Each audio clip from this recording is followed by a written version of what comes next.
मैले भन्नुपर्दा आजभन्दा तपाईँको तुलसीराम उहाँको बुबा तुलसीरामको बुबा चाहिँ नाइकी हुनुभएको थियो आजभन्दा 15-16 वर्ष पहिले। उहाँको बुबाको चाहिँ अलिकति पहुँच पुगेन। पहुँच नपुगे पहिले यो खमे कसले राख्छ त भने उहाँहरू 4 जना नाइकेहरू हुन्छन्। त्यो नाइकेहरूले डामासाई गरेर खमे किनेर त्यो खमे यहाँ राख्ने गरिन्छ। अनि उहाँको बुबा नाइके हुँदाखेरि चाहिँ खमे राख्नेमा सडाहरू पनि डाडाहरू पनि भएन। उहाँको बुबाको हैसियत पनि भएन खमे किने। अनि उहाँको बुबाले मलाई चाहिँ अलिकति सहयोग माग्न आउनु।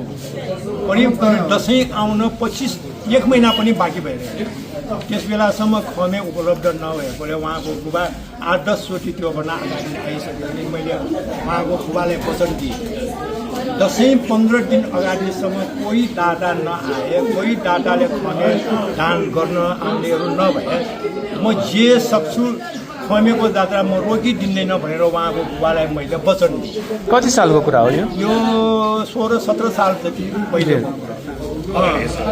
अनि वचन दिएँ। उहाँको बुबा खुसी भएर फर्कनु भयो। त्यही कुरो चाहिँ उहाँको बुबाले उहाँहरूको वनमाला समाजमा व्यक्त गर्नुभयो र म त आज मस्त निन्द्राले सुत्न पाउने भयो।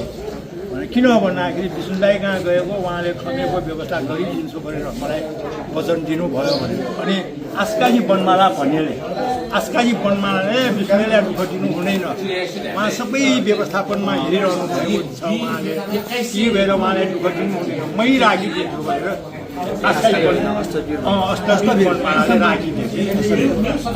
अनि त्यसपछि दसैँपछि हामीले एउटा अक्षय कोष खडा गरौँ भनेर मैले नि प्रस्ताव गरेँ यहाँ माथि।